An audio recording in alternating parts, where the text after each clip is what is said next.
जय गुरुदेव, जय महाकाली। 17 अगस्त 2026 इस दिन विशेष रूप से नाग पंचमी साधना साधकों द्वारा संपन्न की जाती है। एक ऐसी साधना जिसका विधान गुरुदेव द्वारा प्राप्त है और इस साधना को हम स्वयं भी करते हैं प्रतिवर्ष, और अनेक साधक जिनसे हम शुरू से करवा रहे हैं वो हमेशा से, जब से शुरू की तब से प्रति पंचमी वो लोग भी लगातार करते आ रहे हैं और हर साल उन्होंने समृद्धि का नया पायदान चढ़ा है। कई सारे उदाहरण हैं और जो भी साधनाएं उन्होंने की है उस लेवल पे कई ऐसे हैं जो 3-3 पीढ़ी से कर्ज में थे। हालांकि और भी साधनाएं उन्होंने की, लेकिन इस साधना को, क्योंकि साल में एक बार 1 घंटे की साधना होती है, बड़ा महत्व दिया और इस दिव्य साधना के माध्यम से आज वो लोग वेल सेटल्ड हैं। ये कंडीशन है कि अगर सबकी जॉब सैलरी भी मिला ली जाए घर वालों की, तो कम से कम 8 से 10 लाख रुपए मिला के 4-5 लोग जो भी घर में जॉब कर रहे हैं, जबकि पहले की कंडीशन 1 लाख रुपए मुश्किल से था। तो ऐसे बहुत सारे केस आए जिन्होंने इन साधनाओं के माध्यम से अपने जीवन को परिवर्तित किया, और उन साधनाओं में नाग पंचमी की यह नागेश साधना बड़ी प्रमुख है। हम जब भी वीडियो बनाते तो बोलते 4-5 प्रयोग बेसिक जरूर करो। एक दिवसीय धूमावती, एक दिवसीय अघोर लक्ष्मी। धूमावती क्यों करो? आपके जीवन में जो दुख और दरिद्र है उस दरिद्रता को माँ धूमावती अपने सुपड़े में भर के ले जाए। अघोर लक्ष्मी क्यों करो? क्योंकि वो लक्ष्मी वशीकरण प्रयोग है, ताकि लक्ष्मी का वशीकरण हो। फिर नागेश प्रयोग क्यों करो? नागेश प्रयोग अकस्मात धन लाभ पूरे साल होता रहे इसलिए करो। और स्थिर लक्ष्मी प्रयोग क्यों करो? कि जो धन आ रहा है वो स्थिर हो, उसके लिए करो। तो इन प्रयोगों के बारे में हमेशा कहते हैं, और इनमें से भी जो साल में एक बार करने वाला ये दिव्य प्रयोग है, इसको आप या तो नाग पंचमी पे करें या फिर किसी भी सोमवार को कर सकते हैं। शुक्ल पक्ष का सोमवार होना चाहिए।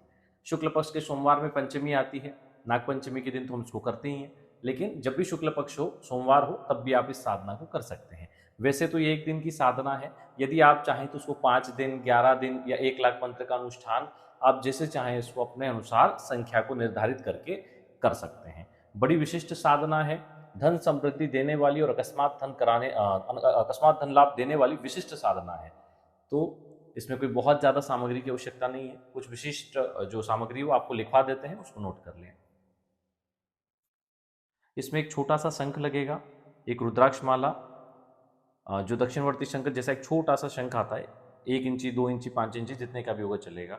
एक रुद्राक्ष माला, ठीक है। ये सब चैतन्य और प्राण प्रतिष्ठित होना चाहिए। इसके अलावा चांदी का नाग, वह सिंपल भी होगा तो चलेगा, उनको प्राण प्रतिष्ठित करने की आवश्यकता नहीं है। इसके अलावा पूजन में दूध, जल, लाल कपड़ा, 2 मुट्ठी चावल और कुमकुम, ये सब रख लें। सिंदूर भी रख लें, ठीक है ना।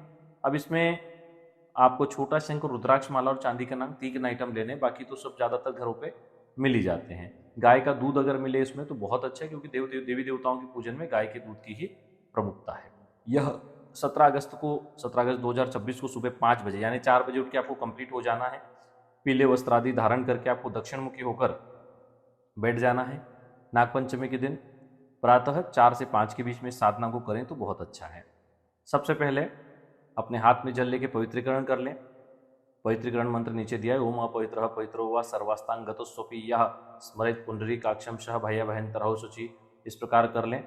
और आचमन कर लें, ओम कृष्णाय नमः, ओम गोविंदाय नमः, ओम नारायणाय नमः, हाथ धो लें, ओम ऋषिकेश्वाय नमः, इस प्रकार। उसके बाद में आप अपने आसन पर बैठ जाएं।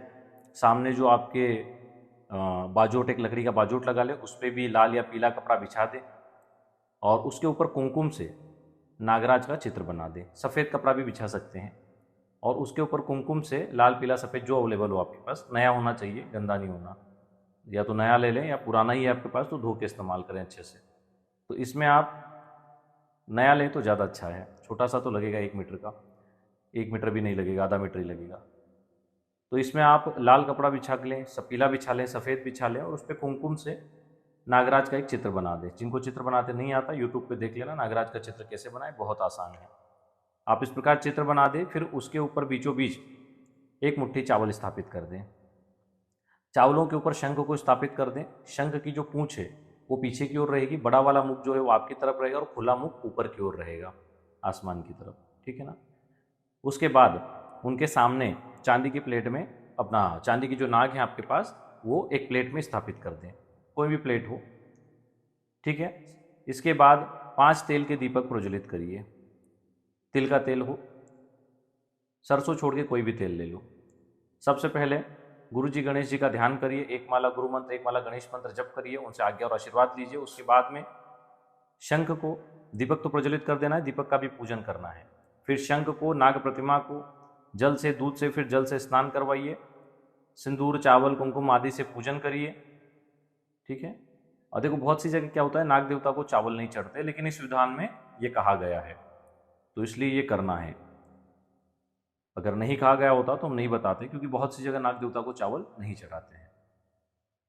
अब यहाँ पर हाथ में जल लेके, सीधे हाथ में जल लेना है आपको, उसके नीचे उल्टा हाथ लगाना है, संकल्प लेना है, अपना नाम गोत्र बोलना है और कहना है, हे नागराज, हम आपकी साधना करने जा रहे हैं, आप आज्ञा और आशीर्वाद प्रदान करिए, मेरी यह साधना सफल हो, 10 दिशाओं से धन, सुख, समृद्धि, पद, प्रतिष्ठा, मान सम्मान की प्राप्ति हो, लगातार होती रहे, अकस्मात धन लाभ होता रहे, संपूर्ण संपन्नता और समृद्धि प्राप्त हो, ऐसा आशीर्वाद दें। ऐसा बोल के जल को सामने प्लेट में छोड़ दें। इसके बाद जो शंख ऊपर आपने स्थापित किया है उसके अंदर थोड़े से चावल डाल दें, पूरा भर दें, छोटा चावल तो है ही, एक मुट्ठी से भी कम लगेगा, पूरा भर दें। उसके बाद अपने आसन पर खड़े हो जाइए। इस बीच आपको न किसी से बात करनी, ना आपको आसन छोड़ना है। आसन पर खड़े हो जाइए और एक मंत्र आपको दे रहे हैं, उसका आपको 10 मिनट तक जप करना है, बिना माला के, हाथ जोड़कर, या तो आप पेपर पे लिख कर उसको सामने चिपका लेना और करते रहना। मंत्र क्या है, नमस्तस्तु सर्पेभ्यो ये के च पृथ्वी मनु। ठीक है।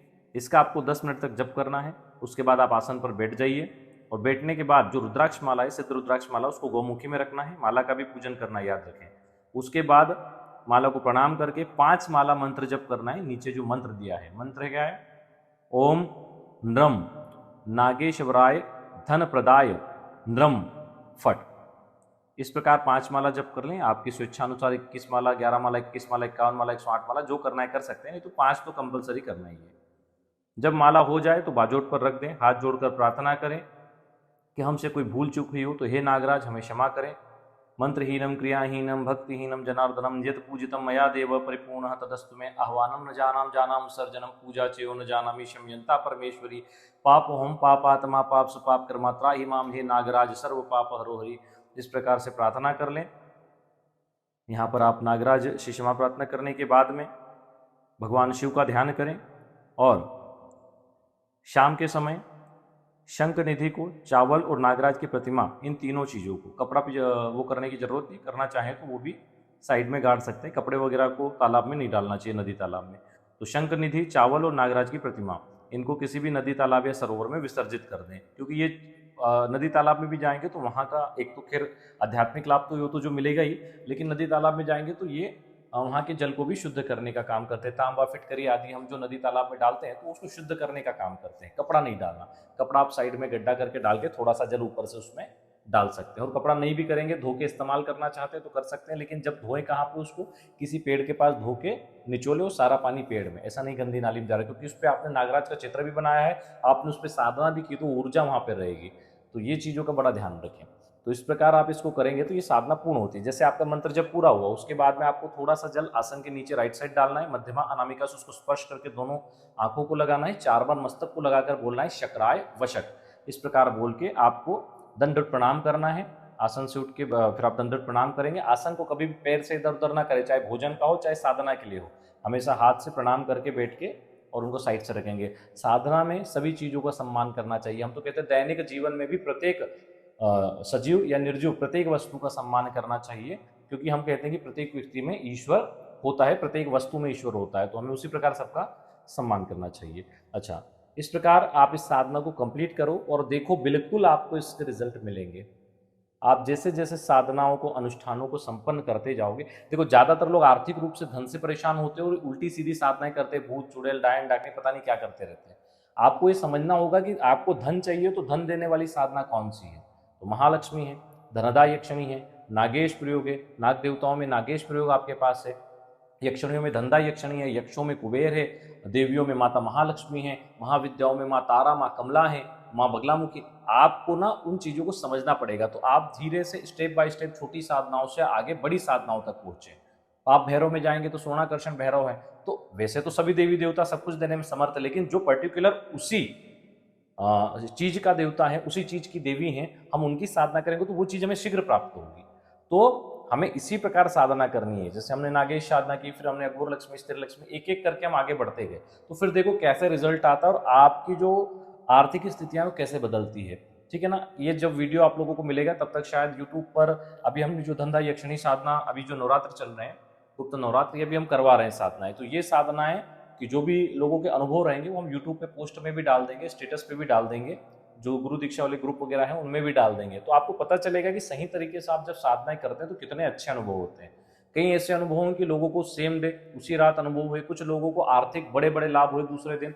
सही तरीके की साधनाएं आपको सही लाभ देती है, लेकिन आपका मंत्र में भरोसा होना चाहिए, आपका साधना में उस शक्ति के प्रति पूर्ण समर्पित भाव होना चाहिए, तब वो चीजें आपकी मदद करती है। अध कचरा भाव जिनका होता है ना, पता नहीं होगा या नहीं होगा, उन लोगों को साधना के क्षेत्र में नहीं जाना चाहिए। चलिए आज के लिए इतना ही। अच्छा, एक चीज और ध्यान रखिए, जो लोग सामग्री प्राण प्रतिष्ठित करने की विधि स्वयं जानते हैं या जो भी है, वो एक चीज समझ लें, वो कर सकते हैं प्राण प्रतिष्ठा। हमने तो चैनल पर विधि भी दी हुई है कि कैसे प्राण प्रतिष्ठा की जाती है, लेकिन एक चीज को समझना चाहिए, आप स्वयं चैतन्य नहीं है तो आप किसी वस्तु को चैतन्य नहीं कर सकते।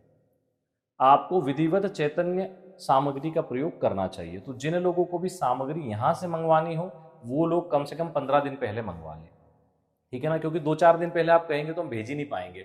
आप 10 दिन पहले तक जो भी चीजें होती है, 10-12 दिन पहले तक जिन लोगों की बुकिंग होती है उतनी सामग्री करते हैं, क्योंकि फिर अगर सामग्री बच गई तो उस सामग्री को तो डेली पूजा पाठ करना पड़ेगा ना, जब तक उसका कोई या कोई उसको लेने ला या फिर उसका इस्तेमाल ना हो। तो इसलिए अगर आपको सामग्री चाहिए तो आप 10-12 दिन पहले ही अपने पास मंगवा के सामग्री को रख लें। ये जो लोग स्वयं चैतन्य हैं, महाविद्या आदि के साधक हैं, गुरु से विधिवत दीक्षाओं को प्राप्त करके इन साधनाओं को कर चुके हैं और प्राण प्रतिष्ठा आदि विधि को जानने वाले हैं, वो सामग्री को प्राण प्रतिष्ठित कर सकते हैं। लेकिन जिनको लगता है कि नए नए साधक हैं, अभी कुछ एक साधनाएं करी है, और कुछ ऐसे साधक भी हैं जिनको महाविद्या की दीक्षा नहीं है, बस उन्होंने साधनाएं कर रखी है लेकिन उनके पास दीक्षा आदि नहीं है, गुरु आज्ञा से उन्होंने उसकी दीक्षा नहीं ली, प्रॉपर दीक्षा, मंत्र दीक्षा, गुरु के मुख से उनका मंत्र नहीं लिया है, तो फिर उन लोगों को प्राण प्रतिष्ठा नहीं करनी चाहिए, क्योंकि वो यंत्र भी चैतन्य नहीं होगा। स्वयं उदाहरण के लिए बताते हैं, मान लीजिए एक बैटरी डिस्चार्ज है, ठीक है ना, आप उसमें अपना मोबाइल चार्ज करोगे तो कैसे होगा? इन्वर्टर अगर डिस्चार्ज है, मोबाइल चार्ज करोगे कैसे होगा? उसको चार्ज करने के लिए या तो लाइट चाहिए या दूसरी बैटरी चाहिए। ठीक है ना, जो चीज डिस्चार्ज है वो दूसरी चीज को चार्ज कैसे कर सकती है? तो ये प्राण प्रतिष्ठा में भी ये चीजें बहुत समझने वाली, इसीलिए कई लोगों की साधनाएं भी असफल हो जाती है, क्योंकि जो सामग्री होती है वो पूर्ण चैतन्य नहीं होती। तो जिस दिन आप उस लेवल पे हो जाते हैं कि हाँ अब हम महाविद्या आदि गुरु आज्ञा से गुरु मंत्र लेके, हम गुरु से मंत्र लेके महाविद्या साधनाएं सिद्ध कर चुके हैं, तब ये इन सब चीजों को आप करो। देखो बेसिक चीज है, लेना नहीं लेना उससे कोई फर्क नहीं पड़ता है। तो मेन चीज ये है कि आप जो साधना कर रहे हो, जो समय दे रहे हो, वो सफल होना चाहिए। मूल चीज बस यही है। चलिए आज के लिए इतना ही। जय गुरुदेव, जय महाकाली।